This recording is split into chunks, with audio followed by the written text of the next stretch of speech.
Babak 61, saya mengajari Lolita menyanyikan lagu. Nona, abaikan saja bocah tak tahu malu ini. Huaer, pelayan kecil Baozi, melihat rindunya dikempiskan oleh Zupingan, dan mau tidak mau melangkah maju, dan pada akhirnya dia menatap Zupingan. Benar-benar pendendam. Loli kecil yang licik mengikuti perbuatan baik dan mendengus ke arah Zupingan dengan arogan, sebelum membawa kuda merah kecil kesayangannya pergi. Hei, Lisu. Zupingan berdiri di sana dan memanggil Loli kecil jahat yang hendak pergi. Wajah cantik Lolita kecil Lisu tampak sedikit tidak wajar. Dia berhenti dan menoleh seolah dia berkata, "Aku tidak berbicara denganmu. Apakah kamu melupakan sesuatu?" Wajah gemuk kecil Zupingan tersenyum ceria. Sepertinya dia punya niat buruk pada pandangan pertama. Loli kecil yang jahat itu memandang wajah gemuk Zupingan dengan niat jahat dan memikirkan sesuatu. Wajah kecilnya tampak ketakutan, dan juga penuh dengan warna merah. Pikirkanlah, aku tidak akan menikahi katak sepertimu. Pembantu kecil Baozi, Huaer, juga sangat khawatir. Dia adalah pelayan tertua wanita muda itu, dan menurut wanita tertua, dia akan menjadi mas kawin untuk wanita muda itu. Sial, jika Nona menikahi bocah cilik ini, bukankah dia harus menjadi istri pertamanya dan melayaninya, bukan? Dia masih bocah nakal, dan di usia yang begitu muda bahwa dia bahkan memukul dirinya sendiri dan menceritakan cerita hantu untuk menakuti dirinya sendiri. Jika dia seperti ini di usia yang begitu muda, dia pasti akan menjadi anak nakal ketika dia besar. Nanti untuk waktu yang lama dan tidak bisa berkata-kata. Siapa yang mengatakan itu? Aku akan menikah denganmu. Kamu orang yang licik dan sombong yang tidak tahu bagaimana menghormati orang yang lebih tua. Apa gunanya menjadi tampan? Aku akan menikahimu karena aku gila. Dan kamu, gadis kecil, sangat gugup. Kalau begitu kamu harus berhenti bicara. Tidak masalah. Kebetulan kita punya orang dari kedua desa di sini. Selama kamu mengatakan di depan semua orang bahwa kamu tidak menepati janji. Aku juga banyak bicara. Namun, kalian seperti ini, aku masih memiliki selera yang buruk. Zupingan menunjukkan senyuman konyol di wajah tembemnya. Terlalu memalukan untuk mengatakannya di depan banyak orang, jadi saya tidak ingin melakukannya. Selama aku tidak menikahimu, seekor katak, aku bisa melakukan apa saja. Loli kecil yang jahat itu mengerutkan kening dan berkata dengan jijik. Ada yang baik-baik saja. Senyuman di wajah gemuk Zupingan tidak berkurang tetapi malah bertambah. Kamu, apa yang ingin kamu lakukan? Lagi pula, pelayan kecil Huaer 2 tahun lebih tua dari wanita muda itu. Setelah mendengar pertanyaan nakal Zupingan yang menanyakan sesuatu, wajahnya tiba-tiba memerah dan mulutnya tercekat karena ketakutan. Lupakan saja, kamu sebaiknya mengatakan di depan semua orang bahwa kamu tidak bersungguh-sungguh dengan apa yang kamu katakan. Wajah gemuk Zupingan menurunkan senyumannya dan mencoba berteriak keras untuk menghentikan orang-orang di sekitarnya. Selama aku tidak menikahimu, seekor katak yang jelek dan malang, tidak peduli apa yang kamu katakan. Lisu, seorang lolita kecil yang licik, menghentakkan kakinya dan dengan berani menghentikan Zupingan. Nona, pelayan kecil Baozi, Huaer, memanggil dengan cemas. Zupingan tidak ragu-ragu, mengangguk, dan memimpin gadis-gadis besar dan kecil ke satu sisi, melewati kerumunan orang, dan menuju ke teduhan pepohonan. Meninggalkan keramaian dan berjalan ke tempat di mana tidak ada orang di sekitarnya. Oh, tidak, anak kecil ini sedang mencoba melakukan sesuatu, dia sangat buruk di usia yang begitu muda. Pelayan kecil Baozi, Huaer, ketakutan. Dia memegang tangan lolita kecil Lisu yang licik dan menggelengkan kepalanya berulang kali. Air mata hampir keluar. Nona, tidak, kami tidak ingin pergi. Jika kamu terus berbicara, katakan saja. Kamu menjualnya kepada Ibu Hua. Loli kecil yang jahat itu berbalik dan memelototinya. Bagaimanapun juga, pelayan kecil itu berstatus rendah. Setelah dipelototi oleh lolita kecil yang licik, dia tidak lagi berani mengatakan apapun. Dia hanya menatap Zupingan dengan kewaspadaan seperti seekor kelinci. Jangan sampai dia diganggu oleh si kecil yang tidak bersalah ini bocah nakal di dalam. Aku dan Nona. Ketika dia berjalan ke bawah naungan pohon, loli kecil berperut hitam itu berhenti, menoleh ke arah Zupingan, dan berkata dengan marah, cepat beritahu permintaanmu. Zupingan berjalan ke bawah naungan pohon dan duduk di atas rumput. Ia bersandar pada batang pohon dan tidak memiliki bentuk yang tepat. Aku menginginkanmu, kata Zupingan perlahan sambil bersandar di batang pohon. Kamu menginginkan kami, kamu, Gu. Ya, kamu menginginkan kami. Benar saja, ekor rubah. Anak kecil terekspos. Ini sangat buruk. Dia benar-benar mengatakan dia menginginkan kita. Ini sangat buruk, dia tidak akan menikahi kita, dia masih menginginkan kita, ini sangat buruk, sangat buruk. Pelayan kecil Baozi, Huaer, tersedak amarah, dan dia tersedak sebelum dia bisa menyelesaikan kata-katanya.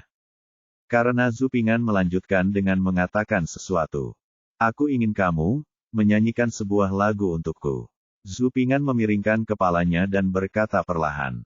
Bernyanyi, sesederhana itu. Huaer, pelayan kecil Baozi, sedikit tidak yakin. Tentu saja tidak sesederhana itu, aku masih menginginkanmu. Zupingan duduk tegak, dengan senyuman konyol lagi di wajah tembemnya. Benar saja, aku tahu kamu bocah nakal tidak punya niat baik. Benar saja, kamu masih menginginkan kami. Pelayan kecil Baozi, Huaer, sepertinya mengubah wajahnya. Wajahnya tiba-tiba berubah dari santai menjadi tegang dan tersedak lagi, tapi dia segera mengubah wajahnya. Karena Zupingan terus berbicara. Tentu saja tidak sesederhana itu. Aku ingin kamu, menari dengan gerakan. Wajah gemuk Zupingan penuh dengan humor yang buruk. Kamu hanya ingin kami bernyanyi dan menari. Pelayan kecil Baozi sedikit tidak yakin. Kalau tidak, apa lagi yang ingin kamu lakukan? Zupingan bertanya balik. Aku, pembantu kecil Baozi tidak bisa berkata-kata. Apa aku ini? Jika kamu ingin menyanyi dan menari, kamu bisa pergi dan menari. Aku tidak menginginkannya.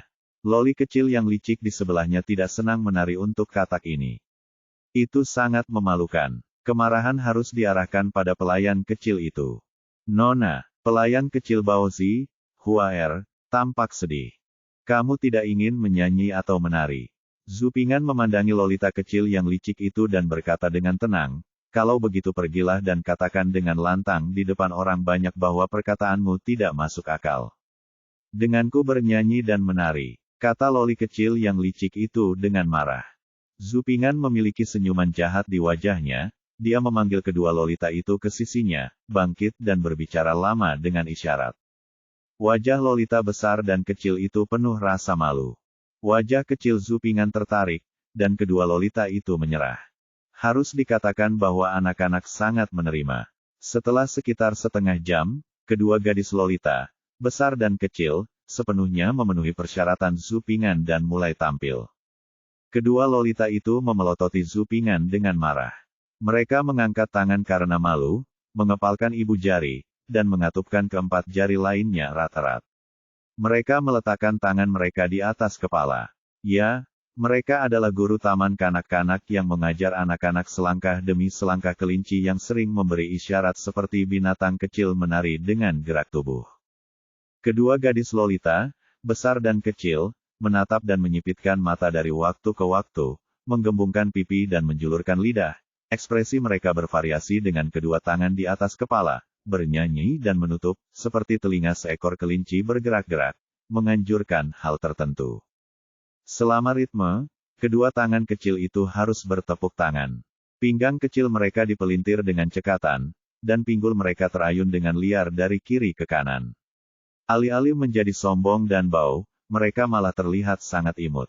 Hanfu yang longgar dan gemuk menari dengan gerakan mereka, membuat mereka semakin menyanjung gerakannya. Mereka sangat lucu, namun jika mendengar lagu yang mereka nyanyikan, kalian akan merasa bahwa lagu tersebut penuh dengan ketidaktaatan dan selera yang buruk. Saya ingin punya rumah, dan memiliki dia di rumah. Siang hari, dia akan berhubungan seks di malam hari, di balkon, di ruang tamu, di toilet, di bak mandi, di dapur, dan di dalam mobil. Papa di gunung, papa di pinggir lapangan, papa di lift, papa di koridor, papa papa. Kedua kelinci kecil yang lincah itu melompat dengan gembira, dan memang begitu. Tarian yang lucu, tapi menyanyikan lagu semacam ini dengan nada yang lucu, dampak visualnya melampaui kata-kata. Zupingan yang tertular mau tidak mau menghentakkan kakinya dan tertawa nakal pada kedua lolita itu. Saat mereka sudah besar dan mengerti artinya, pasti akan menarik. Loli kecil yang licik menganggapnya sangat aneh. Apa maksudnya bang? Dan benda apa saja yang ada di toilet, lift, dan mobil. Awalnya sangat malu, tapi saya merasa sangat santai saat menari. Walaupun saya tidak tahu apa arti liriknya, ritmenya sangat bagus, dan terdengar lebih baik dari lagu anak-anak yang saya pelajari sebelumnya. Bab 62, Krisis Rentenir. Dalam perebutan air, Desa Siahe meraih kemenangan yang belum pernah terjadi sebelumnya. Desa ini memenangkan total 10 bendera. Setiap bendera adalah periode air 5 hari, dan 10 bendera adalah periode air 50 hari. Perebutan air adalah kemenangan besar, dan para pria, wanita, dan anak-anak di Desa Siahe berada dalam kegembiraan. Mereka semua berbicara dengan penuh semangat sampai mereka kembali ke rumah setelah pertemuan, tentang ini dan itu, apa yang terjadi anak-anak dari keluarga Lao Zu, dan seterusnya. Desa Siahe menang, dan para tetua desa serta Li Zeng dengan gembira langsung pergi ke kuil leluhur desa untuk menghibur leluhur mereka. Saat rumah Lao Zu sedang bersiap untuk makan malam, Li Zeng dari Desa Siahe mengajak beberapa anak muda memasuki gerbang rumah Lao Zu sambil membawa sebotol anggur tua, paha babi, dan sekantong beras.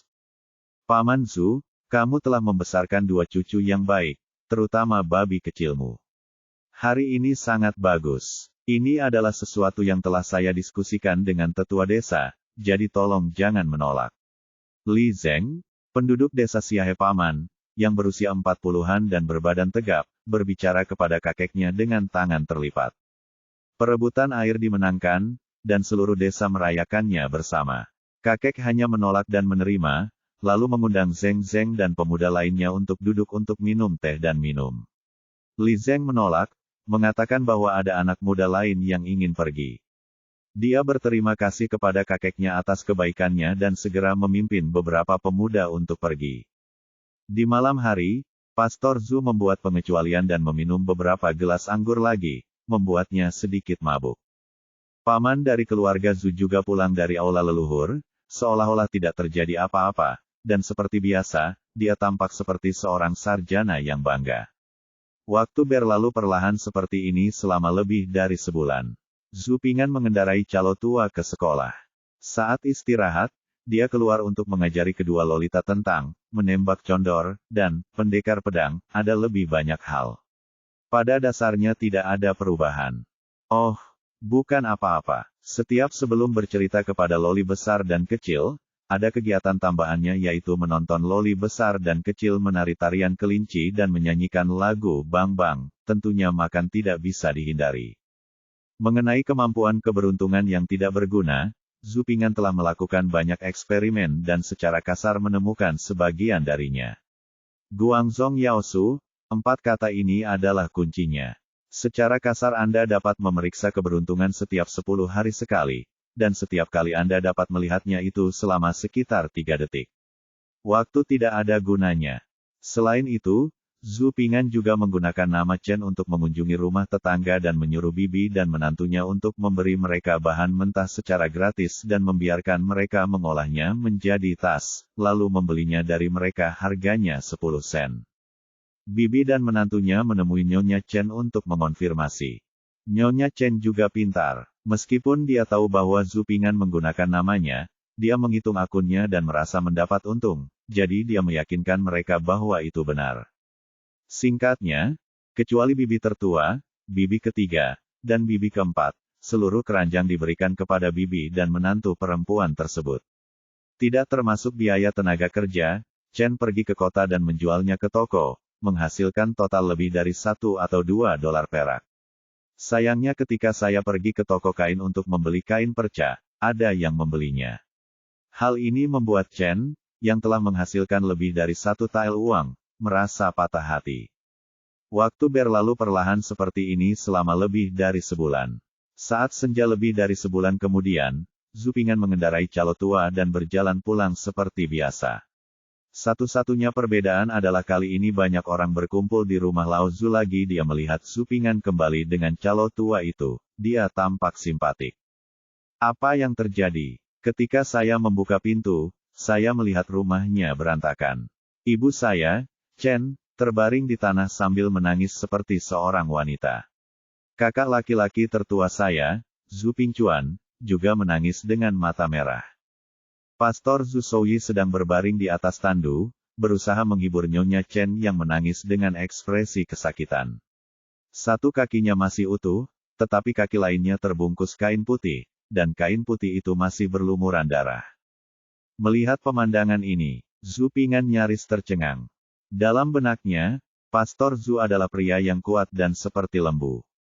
Meski tidak pandai mengekspresikan diri, namun kasih sayang yang ia berikan tak kalah dengan cinta Chen keluarga kecil dari angin dan hujan. Justru karena pria tangguh itulah dia bisa menjadi riang seperti anak kecil ketika melakukan perjalanan kembali ke masa lalu. Sebelum pergi ke kota untuk menjual kulit kelinci di pagi hari, Ayah Zhu tersenyum dan bertanya kepada Zhu Ping'an apakah dia masih menginginkan kertas nasi yang terakhir kali. Namun, pria berbaju besi ini kini terbaring di atas tandu dengan ekspresi kesakitan. Pastor Zhu sangat jujur, dan saleh, dan dia tidak pernah bermusuhan dengan orang lain. Kali ini kita pergi ke kota lagi. Tidak akan ada bahaya. Siapa yang menyakiti ayahnya? Sepertinya ada api yang berkobar di hati Zhu Ping'an. Gulu turun dari punggung sapi dan berlari ke arah ayah Zhu dengan mata merah. Air mata mengalir di wajah kecilnya yang gemuk dan marah. Lulus. Jangan menangis. Saya baik-baik saja. Para dokter mengatakan bahwa otot atau tulang saya tidak terluka. Saya hanya perlu istirahat selama sebulan. Ayah Zhu sedang berbaring di tandu, menahan rasa sakit dan berusaha menghibur semua orang. Anggota keluarga Zhu yang lain juga ada di sana. Para wanita itu semua bingung dan tidak tahu harus berbuat apa. Paman keempat juga memasang ekspresi terkejut di wajahnya. Hanya saja paman di samping memiliki pandangan yang mengelak. Saya dan saudara laki-laki kedua saya pergi ke kota dan menjual kulit kelinci untuk mendapatkan uang. Kami tidak pergi jauh ketika kami dikelilingi oleh 5 atau 6 orang. Orang-orang itu bertanya kepada saudara laki-laki kedua apakah namanya Zhu Souyi. Saudara laki-laki kedua menjawab ya dan bertanya apa yang ingin mereka lakukan. Apa? Mereka meminta saudara kedua untuk membayar kembali uang tersebut, mengatakan bahwa saudara kedua meminjam 10 tael riba lebih dari sebulan yang lalu, dan sekarang tingkat bunganya menjadi 15 tael. Saudara laki-laki kedua sedang bingung saat itu, dan dia tidak pernah meminjam uang. Pria itu mengeluarkan IOU yang ditulis oleh saudara laki-laki kedua saya dan berkata secara hitam putih untuk tidak menyangkalnya, dan merampok lebih dari kami, 100 yuan dari penjualan kulit kelinci. Lalu dia mulai memukuli orang tanpa penjelasan apapun. Ya, jaga dulu kakimu. Jika kamu tidak bisa mendapatkan uang dalam 3 hari, kakimu akan benar-benar patah. Ketika paman keempat berbicara tentang hal-hal di kota, dia masih terlihat ketakutan. Bahkan dia juga aku ditendang 2 kali. Kakak kedua, mengapa kamu meminjam uang? Hal buruk apa yang kamu lakukan di luar? Kakek sangat marah hingga dia hampir pingsan. Dia berdiri di depan ayah Zhu dengan tongkat tebal dan meniup janggutnya, menatapnya dan bertanya dengan keras. Ayah, bagaimana Souyiku bisa tahu cara meminjam uang? Ibu Chen menangis dan melindungi ayah Zhu. Tidak, ayah, saya tidak punya uang untuk digunakan, jadi untuk apa saya meminjam uang? Selain itu, anak saya tidak bisa menulis satupun karakter Mandarin, jadi bagaimana dia bisa menulis IOU? Pahit, saya dipukuli tanpa alasan, dan saya masih dicurigai ketika sampai di rumah, yang membuat saya merasa sangat getir. Ini jelas bukan uang yang ayahku pinjam. Zhu Ping'an berkata keras dengan mata merah. Tapi nama ayahmu ada di IOU, dan sidik jarinya bahkan tercetak di sana. Bibi keempat di samping juga merasa agak sulit dipercaya. Ayahku bahkan tidak bisa menulis. Zhu Ping'an membalas dengan marah, dan wajah pria gemuk kecil itu memerah karena marah. Tampaknya segalanya menemui jalan buntu. Meskipun rentenir biasa adalah riba, orang-orang ini tidak akan hanya mengarang nama seseorang dan meminta uang. Hakim daerah bukanlah orang yang bodoh hasilnya, mereka hanya menonton saja. Uang itu akan dikeluarkan hanya jika orang tersebut menuliskannya di tempat dan membubuhkan sidik jarinya, dan tidak akan memotongnya secara paksa dari seseorang tanpa alasan. Lalu dari mana datangnya rentenir ini?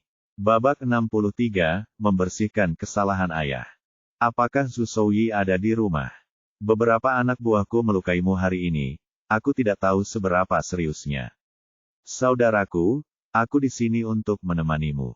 Saat itu, suara arogan datang dari luar pintu. Dia meminta maaf, tetapi nadanya sangat mengancam.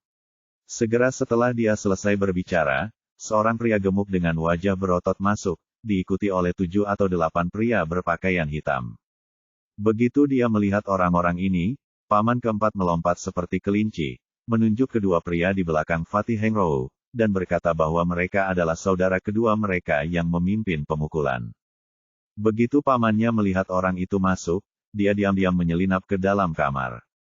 Mendengar paman keempat berkata bahwa orang-orang ini telah melukai Zhu Souyi, Chen tidak peduli berapa beratnya, jadi dia bangkit dan mulai mencakar mereka ayah Zhu yang terbaring di lengan tandu. Setelah menikah selama bertahun-tahun, Zhu Souyi sangat mengenal Chen, sehingga dia dapat mengejar Chen tepat waktu. Zhu Pingchuan dan Zhu Pingan juga dicengkeram oleh paman keempat mereka. Kalian orang-orang yang berhati hitam, mengapa kalian memukuli laki-laki saya? Tunggu saja, saya harus pergi ke pemerintah daerah untuk menuntut Anda. Lengan Nyonya Chen dicengkeram oleh ayah Zhu, tetapi dia masih mengertakkan gigi dan berteriak pada orang itu, alisnya terangkat. Dia berdiri, sepertinya dia akan melawan orang yang datang. Agresivitas Chen gagal mengintimidasi para pengunjung. Mereka adalah bagian dari dunia bawah tanah kuno, jadi bagaimana mereka bisa ditakuti oleh seorang wanita dan anak-anak? Jika Anda memiliki hutang dan membayar kembali, Anda dapat menuntut saya. Itu alasan yang sama untuk menuntut Po Tian. Fatih Hengrou mencibir, dengan ekspresi aneh di wajahnya, dan wajahnya gemetar tipe pria yang suka bergaul di masyarakat. Zhu Pingan baru saja melihat pamannya menyelinap pergi. Faktanya, dia telah melihat bahwa perilaku pamannya agak tidak pantas sejak lama. Apakah terakhir kali Meiji diberikan oleh seorang teman secara gratis? Dia mengembalikan Meiji kepada temannya, dan temannya memberinya banyak uang. Apakah kamu masih punya uang untuk menyenangkan nenek dan bibimu? 4 hidangan dan 1 sup di aula leluhur. Zhu Pingan sudah lama merasa ini tidak pantas. Zhu Pingan melepaskan diri dari tangan pamannya dan berlari ke arah kelompok pria gendut Hengrou yang baru saja masuk. Dia bertanya dengan keras tanpa rasa takut, kamu bilang ayahku meminjam riba darimu. Apakah kamu punya bukti? Petik 2. Xiao Zi, anggota keluarga itu berteriak cemas. Fatih Hengrou memandang anak kecil yang baru saja mencapai tinggi pahanya dengan cara yang lucu. Kebanyakan anak akan takut menangis ketika melihatnya tidak mempunyai pikiran kasar. Kenapa? Kamu, anak kecil, tidak bisa membaca. Fatih Hengrou bertanya dengan ekspresi gemetar di wajahnya.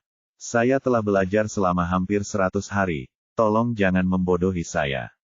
Zhu Pingan berdiri di sana, dengan tenang dan tenang mengulurkan tangannya. Jangan mengambil kesempatan untuk merobeknya, kalau tidak paman akan memukuli seseorang. Fatih Hengrou menganggap itu konyol, tapi dia tetap berbalik dan memberi isyarat kepada adik laki-laki di belakangnya untuk menunjukkan IOU kepada anak kecil itu.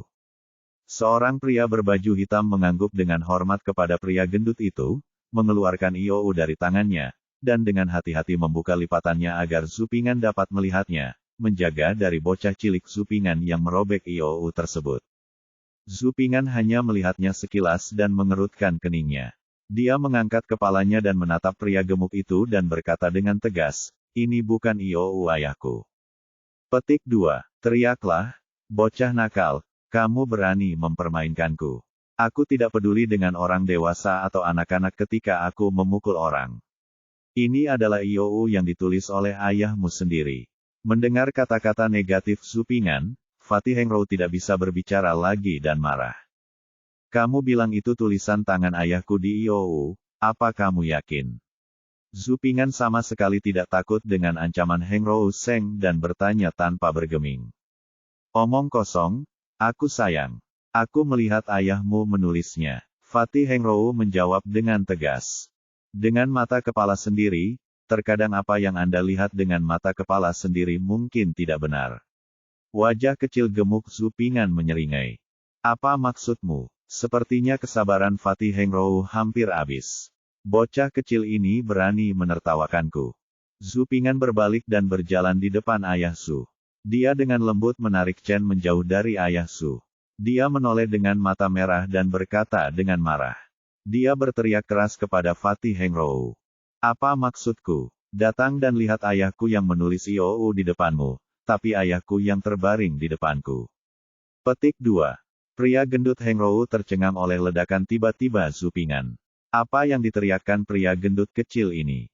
Seolah-olah saya telah meminjam uang darinya. Tanpa sadar, pria gendut Heng Rou berjalan ke arah Zhu Ping'an dan mengikuti langkahnya. Zhu Ping'an melihat jari-jarinya. Siapa ini? Mengapa dia berdarah? Pertama kali Fatih Heng Rou melihat Zhu Souyi, dia tertegun. Siapa ini? Mengapa kamu melihatku? Melukai orang itu dan ingin memukulinya. Kemudian, pria gemuk Heng Rou melihat mata Zhu Ping'an yang marah dan tiba-tiba menjadi tercerahkan. Kemudian dia berbalik dan memberikan mulut besar kepada seorang pria di belakangnya, sambil berteriak. Nima, kamu melukai ini orang.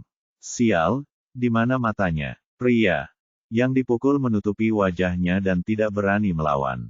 Dia hanya berkata dengan sedih, saudaraku, ini Zhu Souyi, aku bisa menginjaknya dengan lebih baik. Petik 2. Yang salah adalah penglihatanku tidak bagus.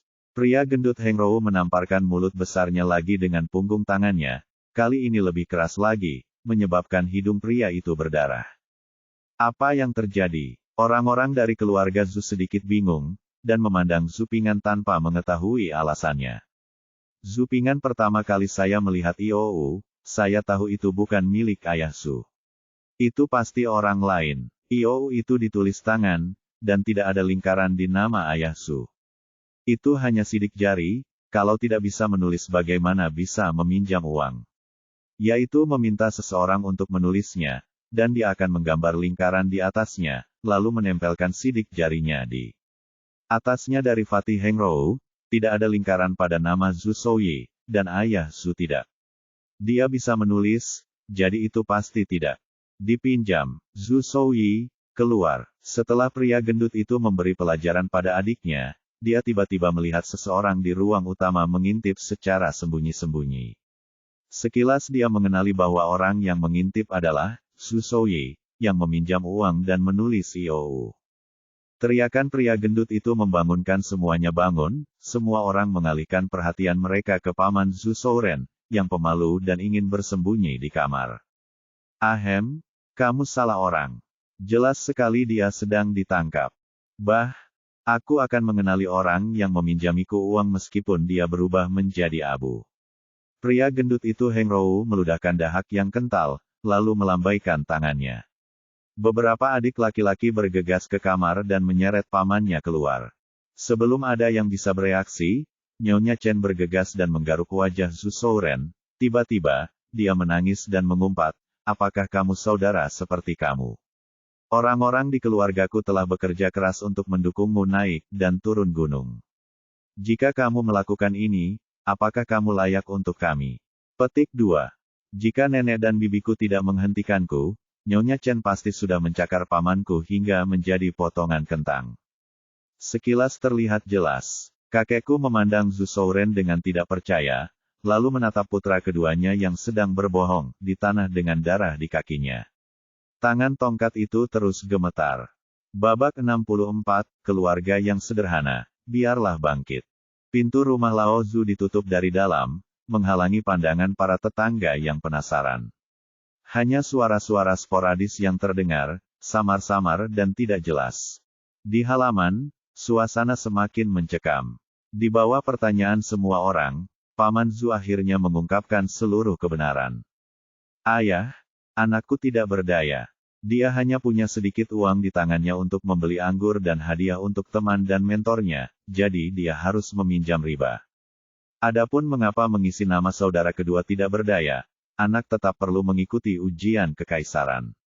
Jika namaku ada di IOU ini, itu akan menjadi noda pada ujian kekaisaran putraku. Siapa yang akan datang untuk menjamin putraku?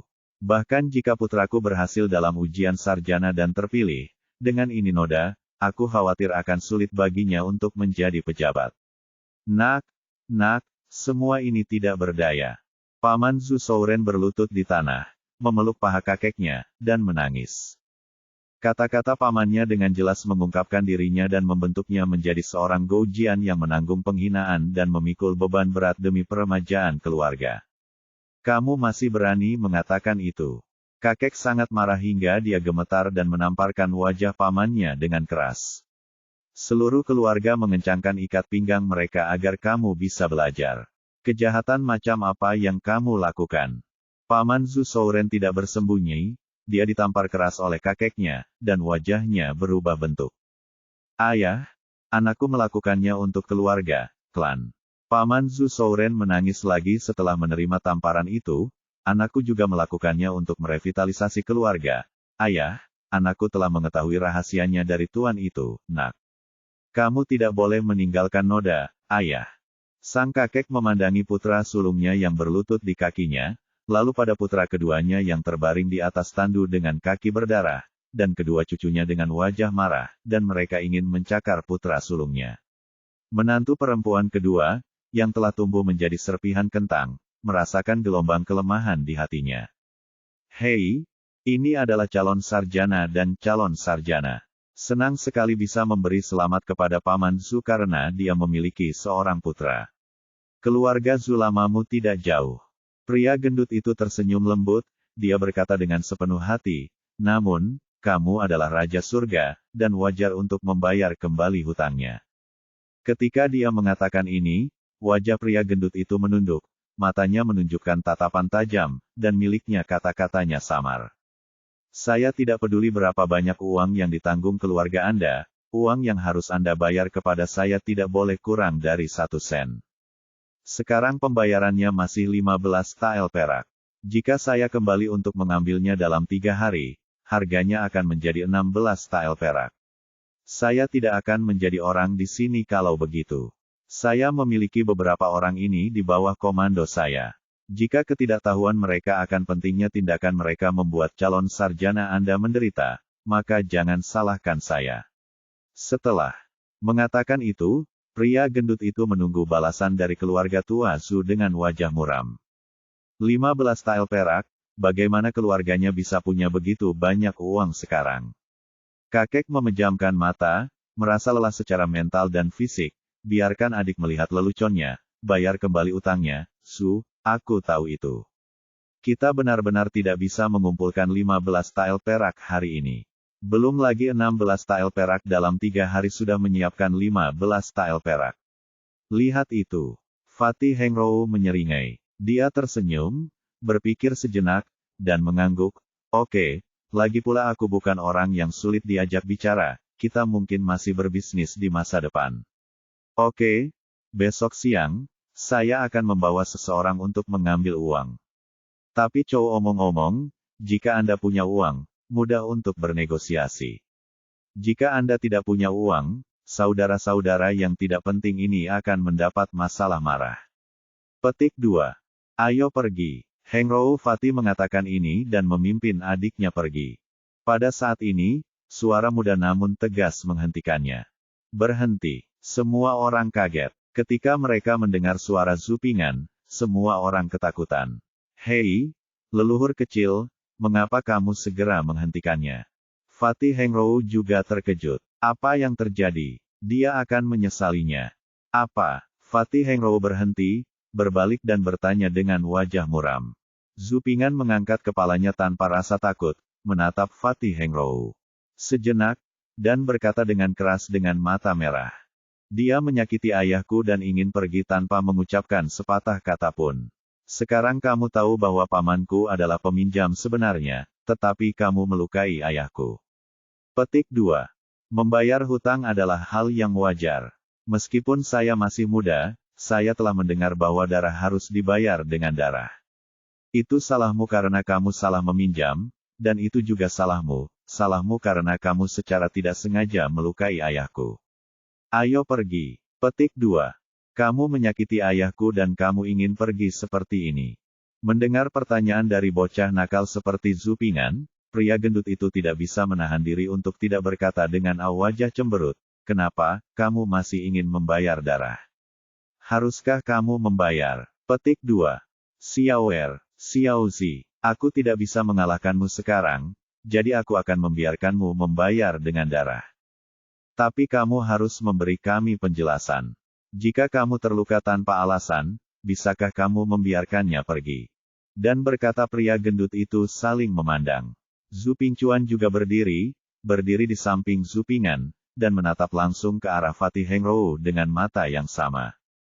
Pria gendut Hengrou tertegun lama sekali, dia memikirkan tentang apa yang sering dikatakan pendongeng, jangan menindas anak muda hingga jatuh miskin. Lalu dia menatap mata Zhu Ping'an dan anak laki-laki di sebelahnya sial, lalu mengeluarkan tas tangan dari pelukannya. Gantung uang itu dan buang ke tanah. Buang saja ke tanah. Zhu Ping'an tidak memaksa pria gendut itu untuk mengambil uang itu dan menyerahkannya kepadanya seperti tokoh protagonis di beberapa novel. Dia bercanda, adegan macam apa ini dan siapa dia? Sebagai kompensasi. Jika Anda memaksa pria gendut itu untuk mengambil uang lagi, ayolah, Anda sedang mencari apa-apa. Darah seorang pria sangat diperlukan, tetapi dia juga memahami bahwa siapapun yang mengetahui keadaan saat ini adalah seorang pahlawan. Fatih Hengrou pergi, namun masalah rentenir masih belum terselesaikan. Paman tertua menggunakan nama ayah Zhu untuk meminjam uang, yang menyebabkan ayah Zhu dipukuli. Nyonya Chen memimpin kedua putranya dan berdiri di sana, memandangi kakek nenek mereka.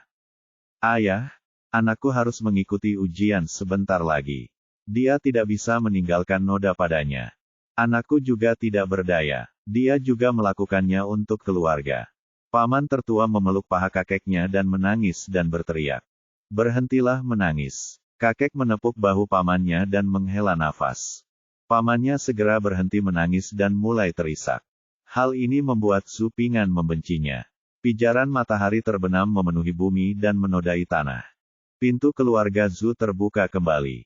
Keluarga Zhu Ping'an berjalan keluar, masing-masing membawa tas besar dan kecil di pundak mereka. Ibu Chen dan kakak laki-laki tertua Zhu Pingchuan membawa tandu. Pria di atas tandu yang dipukuli dan berdarah tanpa menangis memandang ke halaman keluarga Zhu dengan air mata mengalir di wajahnya. Belajar lebih berharga dari apapun. Pada saat inilah Zhu Ping'an benar-benar memahami kalimat ini. Ayah, aku minta maaf padamu.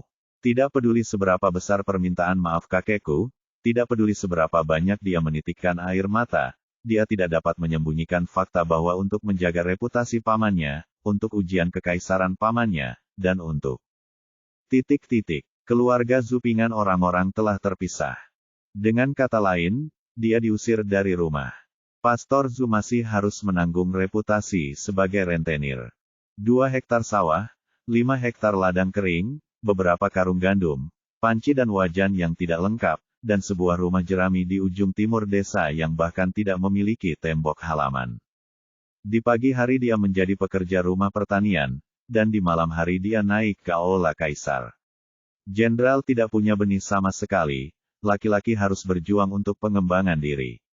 Melihat ke halaman keluarga Zhu, Zhu Ping'an bergumam dalam hati, dan kemudian bergumam pada dirinya sendiri dengan suara rendah, biarkan keluarga miskin bangkit. Ini adalah plot terakhir. Setelah menulis plot ini, protagonis akan tumbuh dewasa. Bab 65 Kehidupan Baru. Angin sepoi-sepoi saja bisa membuatnya bergetar. Di malam hari, Zhu Ping'an berdiri di halaman rendah Chan Huan, memandangi 2 rumah jerami bobrok yang bergetar tertiup angin. Dia tidak bisa berkata apa-apa, mereka benar-benar menghalangi angin dan matahari. Akulah yang menyebabkan masalah bagi kalian bertiga. Sang ayah, yang terbaring di tandu, menyalahkan dirinya sendiri, dengan ekspresi kesepian di wajahnya. Mendengar ini, ibunya, Nyonya Chen, dengan lembut memukul ayah Zhu dengan senyuman di wajahnya. Apa yang bisa saya katakan, kami adalah berkah tersembunyi. Saya beritahu Anda Zhu Souyi, saya ingin memisahkan keluarga untuk lama sekali. Jika kakimu tidak terluka, aku harus menyalakan petasan untuk merayakan hari ini. Menurutku ini bagus. Letaknya sangat dekat dengan sungai. Aku akan menangkap 2 ikan dan membuat sup nanti. Kakak tertua Zhu Pingchuan juga berdiri saat ini. Dia keluar dengan senyum optimis di wajahnya.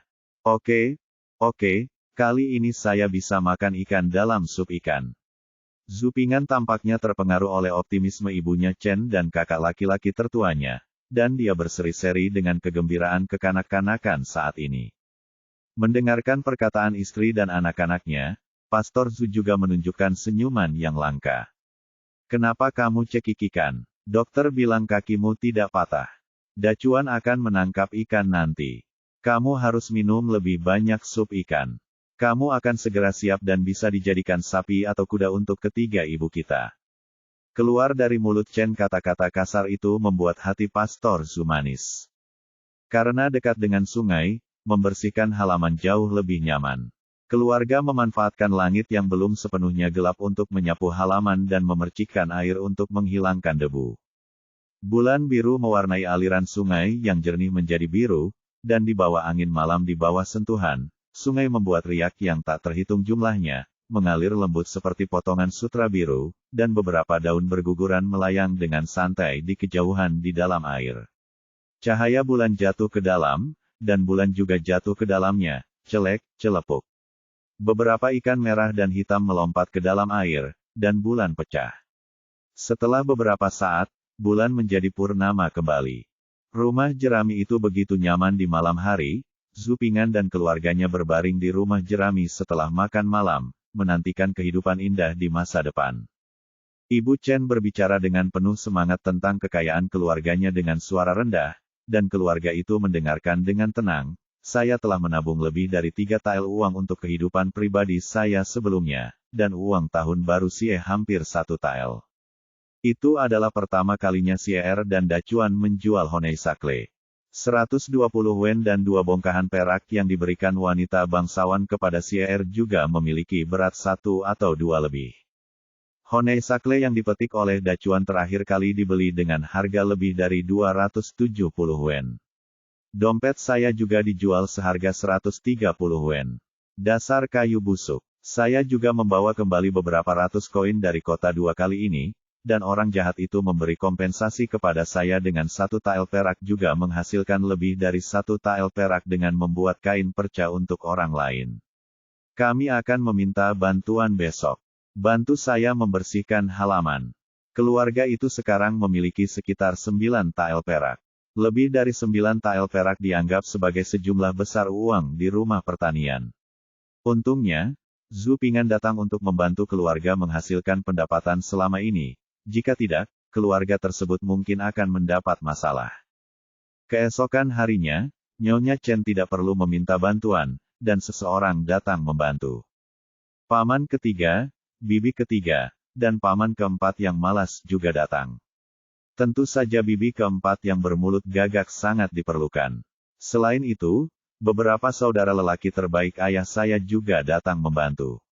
Alih-alih datang untuk membantu, mereka masing-masing mengambil barang mereka sendiri, termasuk makanan dan pakaian. Bahkan bibi keempat diam-diam memberi Chen lebih dari $100. Apa yang terjadi pada keluarga Zhu bukanlah sesuatu yang bisa disembunyikan dari pandangan semua orang. Semua orang tahu detailnya. Tidak ada yang tahu intriknya. Orang-orang di desa Siahe bersimpati dengan keluarga Zhu Ping'an. Aku tidak membicarakanmu, kakak ipar kedua. Mengapa kamu mencari seseorang jika banyak dari kita yang ditinggalkan sendirian? Lebih baik menghabiskan uang yang terbuang itu untuk membeli makanan untuk kakak kedua guna mengisi kembali tubuhnya. Bibi keempat masih sama, tak bisa berhenti. Diam dan terus berkicau sambil menambahkan ilalang ke dalam lumpur yang diaduk. Ini adalah pertama kalinya Zhu Ping'an menyadari bahwa bibi kecil keempat bermulut gagak itu sangat lucu. Segalanya menjadi mudah dilakukan jika ada banyak orang. Dengan bantuan semua orang, rumah jerami keluarga Zupingan telah banyak berubah. Dinding batako rumah jerami telah diperkuat dan rumput jerami telah direnovasi sehingga Anda tidak dapat lagi melihat langit penuh bintang. Pekarangan juga sudah dibangun, tembok lumpur setinggi 1 orang mengelilingi pekarangan, dan keamanan terjamin. Berkat orang-orang ini, Zupingan dan keluarganya menghabiskan lebih dari 1 tael uang untuk merapikan halaman, mengisi beberapa barang rumah tangga, dan mendekorasi rumah kecil. Pada siang hari, Li Zeng juga datang dan berkata bahwa para tetua desa telah bersama-sama mengalokasikan 5 hektar lahan kosong di sekitar ladang kering milik keluarga Zupingan seluas 5 hektar kepada keluarga Zupingan dapat diterbitkan sesuai dengan kebijakan di atas. 2 hektar sawah, 5 hektar lahan kering, dan 5 hektar lahan kering mungkin tampak banyak, namun nyatanya, menurut produktivitas dinasti Ming, output dari 5 hektar lahan kering adalah tidak sebaik 2 hektar sawah. Apalagi 5 hektar lahan terlantar. Namun bagaimanapun juga, dengan ladang ini, keluarga Zupingan tidak perlu khawatir akan kelaparan. Pastor Zhu memiliki kondisi fisik yang baik dan seorang pria yang tinggi dan gemuk. Luka pertama tampak berdarah dan menakutkan, tetapi sebenarnya itu adalah luka kulit. Pastor Zhu hanya terbaring di tempat tidur selama 7 atau 8 hari sebelum dia bisa bangun dari tempat tidur, berjalan, dan tersandung. 10 hari kemudian, ayah Zhu menjadi sekuat lembu seperti biasanya, yang membuat keluarga Zupingan semakin tertawa. Banyak sekali ladang di rumah, apalagi lahan kosong seluas 5 hektar yang harus direklamasi tepat waktu. Jika tidak, akta tanah tidak akan diterbitkan jika waktunya terlewat. Ayah Zhu dalam keadaan sehat, dan Zhu Pingchuan baru berusia setengah tahun. Meskipun ibunya, Chen, sedikit lebih agresif, dia tidak memiliki banyak kekuatan, dia bahkan tidak setinggi paha. Setelah memikirkannya, keluarga tersebut memutuskan untuk membeli seekor sapi. Sejak berdirinya negara oleh Zhu Yuanzhang, dinasti Ming telah mengeluarkan larangan pembunuhan terhadap sapi peternakan. Dilarang menyembelih sapi untuk diambil dagingnya. Bahkan memelihara sapi sampai mati pun akan dihukum, sehingga harga sapi tidak mahal sekarang. Keluarga Zhu hanya menghabiskan kurang dari $3.000 untuk membeli seekor sapi hitam yang tinggi dan kuat. Dengan bantuan sapi hitam besar ini, lahan kosong seluas 5 hektar milik keluarga Zhu dapat direklamasi tepat waktu, dan Li Zeng juga membantu mengajukan akta hak milik tepat waktu. Ayah Zhu dan kakak laki-laki tertuanya sesekali pergi ke pegunungan untuk menangkap kelinci dan burung pegar untuk menambah penghasilan keluarga. Ibunya, Chen, memperbaiki dompetnya siang dan malam dengan imbalan uang berkontribusi ketika dia masih belajar. Saat ladang sedang dibajak, sapi hitam besar itu menganggur. Untuk mengeluarkan nilai dari sapi hitam besar ini, dan juga untuk menghasilkan uang bagi keluarga saya. Zupingan berpikir selama beberapa hari dan akhirnya menemukan ide bagus. Apakah mungkin? Ibu Chen sangat ragu. Tidak masalah jika disayangkan. Saya akan mencobanya. Ayah Zhu setuju dengan ide Zupingan. Nah, beberapa hari kemudian, ada hal baru yang tersebar di desa Siliba. Tentu saja, fakta bahwa desa 4 mil dan 8 menyebar begitu cepat tidak terlepas dari fakta bahwa Zupingan memberikan 20 sen kepada 20 anak untuk mempromosikan desa 4 mil dan 8. Bagaimanapun, beberapa hari kemudian, ayah Zhu mengendarai gerobak sapi dan berangkat. Gerobak sapi ini sangat aneh, jauh lebih panjang dan lebar dari gerobak sapi biasa. Terdapat tempat duduk dalam 2 baris. Ini adalah gerobak sapi kayu yang baru dibuat oleh ayah Zhu. Ada lonceng yang tergantung di leher sapi hitam besar itu. Ketika berjalan, lonceng itu bergemerincing dan menyebar jauh. Zhou Yi, benarkah gerobak sapi ini hanya berharga 1 sen di kota? 8 desa tetangga telah menerima berita tersebut, tetapi masih belum dikonfirmasi, jadi seorang wanita tua bertanya. Semua orang punya 1 sen, tapi kamu sudah menjagaku sejak aku masih kecil, jadi aku tidak berani menerima uangmu, kata ayah Zhu sambil tersenyum. Kamu bajingan meremehkan bibiku, bukan? Dia masih mampu membeli 1 sen. Gerobak sapimu sangat nyaman bagi kami, jika tidak, lengan dan kakiku yang lama tidak akan bisa mencapai kota, dan memarahi dan naik ke gerobak sapi. Ya, Zhu Ping'an mentransplantasikan ide bas modern ke era ini. Dibutuhkan lebih dari setengah jam berjalan kaki dari desa ke kota, dan 1 jam adalah 2 jam. Ini sangat nyaman dan mudah, dan hanya itu biayanya sepeser pun, sehingga orang masih bersedia membayarnya. Setelah ayah Zhu pergi dengan gerobak sapinya, ibunya, Chen, berdiri di luar pintu dengan cemas dan menunggu. Sampai ayah Zhu kembali di malam hari, kegelisahan ibunya, Chen tidak berubah. Ayah Zhu mengemudikan gerobak sapi melewati pintu dan menarik Chen ke dalam kamar seperti pencuri. Ah, anakku ada di sini. Ibu Chen tersipu dan meludahi ayah Zhu, mengira ayah Zhu akan melakukan sesuatu yang memalukan. Ayah Zhu juga tersipu malu, menggelengkan kepalanya berulang kali, dan menarik Chen ke kamar.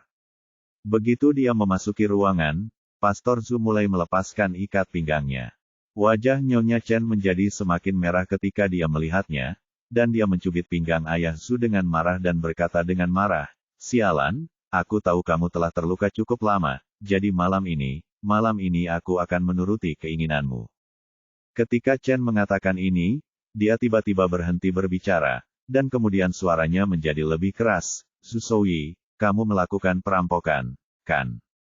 Pastor Zhu melepaskan ikatan-ikat pinggangnya karena lengannya penuh dengan koin dan miliknya lengannya penuh dengan koin. Kantong uang di dalamnya sudah penuh. Wow, Pastor Zhu menuangkan semua koin yang dimilikinya ke tempat tidur dan memandang Chen dengan penuh semangat. Bagaimana saya bisa melakukan perampokan? Saya mendapatkan semua uang ini dengan merekrut orang-orang di kota hari ini. Menyala. Pastor Zhu mengangguk penuh semangat. Hari ini kebetulan ada pertemuan besar di kota. Ada lebih banyak orang, jadi saya telah melakukan beberapa perjalanan lagi. Jika normal, mungkin tidak banyak emas, dan dia bersemangat untuk menghitung. Setelah bangun, butuh waktu lama untuk menghitung semuanya. Transportasi, khususnya transportasi monopoli, tentu saja sangat diperlukan untuk menghasilkan uang. Sebagai penghasutnya, Zhu Ping'an tidak heran dengan hal tersebut.